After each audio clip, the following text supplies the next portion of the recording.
Sunday, the men play Saturday. Monday, will a certain Adam Schefter be in the building in Indianapolis to watch the Go Blue try and take on Arizona? As of right now, I'm doubtful, Green. I'll be watching, but right now, doubtful to be attending. Oh, doubtful.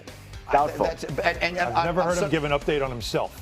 On Sunday NFL Countdown, we refer to it as outful. Whenever someone is doubtful, they never play. We can see if we can get them upgraded to like a game time decision by the time we get there. We'll see. That's a heavyweight title fight. Great. Michigan, Arizona on Saturday. Okay, speaking of heavyweights, and I don't even know why that made that connection, because he really isn't that. Speaking of very, very tall, thin men, Victor Wembanyama has become the most can't-miss special on television in sports today. Alan Hahn, I just give you him against the undersized Warriors. I will throw it back to you and say, try to do play-by-play on this. No, you can't do it. He throws it to himself and then catches it and then lays it up off the glass without even leaving his feet. How about this? I just throw it at the rim. That's a good play. That's the best play. Anywhere near the rim. That is the most effective play in the NBA today. Wembanyama had 10 points in the first 4 minutes. Again. Draymond Green was the tallest man on the floor for Golden State. That's it. Which is just completely unfair. Just throw it up. Look at the athleticism there. That's the part of it, though. The coordination to do all that. Everybody that wants to say what he does is easy because of his size and everything, you have no idea how difficult it is, because we've seen like this. We've seen players this big in the league before. None of them have done things like this. 17 points, 9 boards in the first quarter of this game. Then we'll just give you a little more of him. It was a blowout all night long. Take a three. He's got the range. Yeah, you said it. He's a wing. He's a 7'6" wing. Yeah, that's what he is. Look at this. The handles, the Euro step. Let's switch hands while we're in the air as well. This is Michael Jordan dreams to be like Victor Wembanyama. 41 points, 18 rebounds. Spurs win it going away. They never lose when he plays. He played 29 minutes last night. His third career game with 40 points while playing under 30 minutes. You see, Steph and Clay are the only ones ever to do it before. Wembanyama, of course, is like 21 years old. He talked to SVP last night. So the questions are always about, well, this team hasn't been there and done that. Listen to this young man's response. Yeah, we don't have experience, right? Screw it. I mean, that's all we got. We're not going to play any different ways just because it is this way. I mean, we're still going to play 100% and go to try to win this championship. Screw it. Screw it, says Victor Wembanyama, and I love it. I love everything about his attitude. It's why I think he's even become more of a compelling player, not just for what he does on the court, but what he represents, what he talks about, what he wants, how he challenged all the stars in the league for the All-Star game, that he keeps pushing the idea that he wants the MVP, even though a lot of people believe that it's SGA's to lose. Right now in the NBA stars tend to be too chill. Tend to be too laid back. Humility is there, certainly, but it's just very easy, very laid back. He's about the heat. He's bringing the heat, and it's a welcome change to the NBA, because we remember the days of Magic and Bird and the trash talking that went on back then. It just got you into the NBA. There was a side story to it. Victor Wembanyama, to me, is bringing all of that energy back to the NBA on top of doing things that are just breathtaking. You said to me the other day, he's the best thing to happen to the league since Steph Curry. I agree. Yeah. Steph Curry came in the league and changed the way we watch the game, changed the way we play the game. He was a show unto himself because of his size. This is happening with Wemby as well. Tim McMahon, everyone will talk about what they don't know what they don't know. They have never been down this road before. He says, screw it. There's a great song by Bob Seger called Against the Wind, in which he says, how I wish I didn't know now what I didn't know then. Yes. And that's sort of the corollary, or the response to these guys don't know what they're doing. You know what? Sometimes in life, it was more fun before you didn't know what you wish you didn't know now. I think this team is ready to do it, because that kid is unlike anything we've ever seen.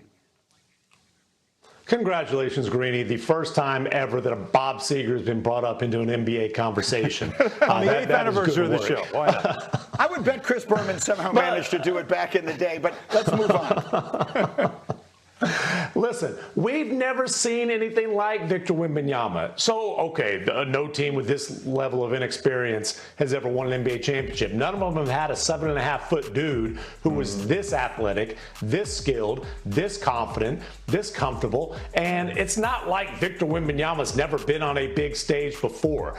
Remember, the French team put a real scare into Team USA in the gold medal game in Paris, in large part because this guy was an absolutely dominant force in that game. If he's not wilting under that spotlight, the playoff lights are not going to phase this kid. Now, can they beat the Oklahoma City Thunder in a series?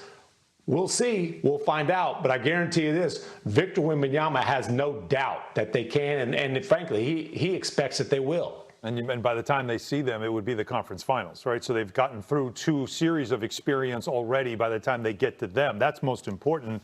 And, his minutes are going to go up. He's going to play more. His impact on games are going to go up because in the playoffs, you take all the shackles off. And I think that's the thing to see is when he plays more, how much more can he do statistically that he's already doing in the NBA right now? That's right. You made the point earlier. I forget which of you said it, but it's an important point to make. He's averaging 29 minutes a game in large part because the games have dictated that he doesn't play in the fourth quarter. His team is second in the league in point differential at plus 8.6, but over the last 28 games when they've won 26 of them, it's 14.3. So they are smoking teams. There's no reason to play him 35, 38 minutes a game. And I'll just translate what he just said. They're 26-2 in their last 28 games. Final word on this, Tim.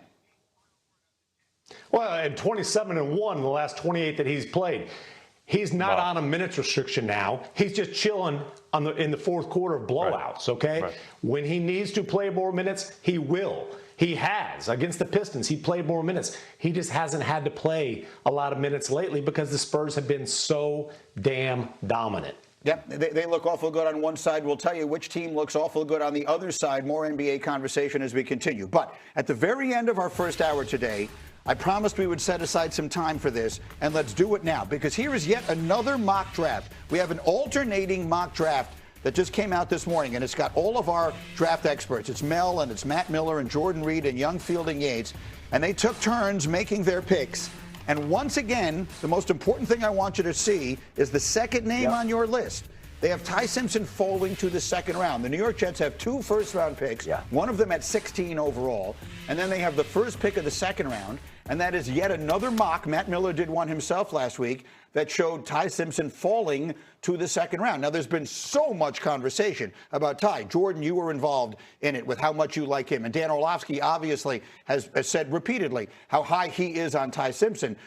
But now we're starting to see these mocks moving in the other direction. What can you tell us about what you're hearing about Ty Simpson's place in this round 1? Here's the thing. I think there are some people that really like Ty Simpson in this draft, and all it takes is one. And we heard similar questions last year about Shedeur Sanders when he was projected by many people to be a top 10 pick, first-round pick, and didn't wind up going until day 3. Right. Now we're in a situation with Ty Simpson. He's not going to fall like that. We don't expect that to be the case at all. Most people believe he's a first-round talent. Okay, let's go through the potential spots and figure out if we could find a landing spot. He's not going to go in the top 10.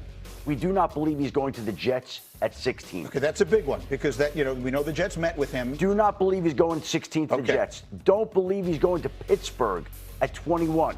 The Rams are somewhere in there. A lot of people thought the Rams would be there. Well, guess what? The Rams now might need a wide receiver as well with Puka in rehab. And I have never sensed that he was going to the Rams in round 1 anyway. Okay. We'll see how that plays out. Right. I don't think he's going to Cleveland at 24. I don't think he's going to Miami at 30. So where is he going in the first round? It may just be that we get a scenario like last year where the Giants traded up for Jackson Dart at 25, I believe, and took him there. There may be a team that we don't know right now. It could be any one of those teams that sees the value for Ty Simpson in the back half of the first round, jumps up and takes him. But it is hard to pinpoint the spot today with a team in the first round that you could say, this is where I think is a landing spot for Ty Simpson. And I want to tell you again, I'm all I am is an aggregator of information about the draft. I'm not an expert in any part of it, but I'm hearing that from everybody. What you just said, I'm hearing from everybody is, yeah, I think he's going to go in the first round, but I can't figure out where. And so maybe it is someone that winds up trading in. So let me get my quarterbacks in on this. Again, Jordan, you made your case on this last week. You believe Ty Simpson is worthy of being a first round pick in the NFL draft. Yeah, and I think the Jets would be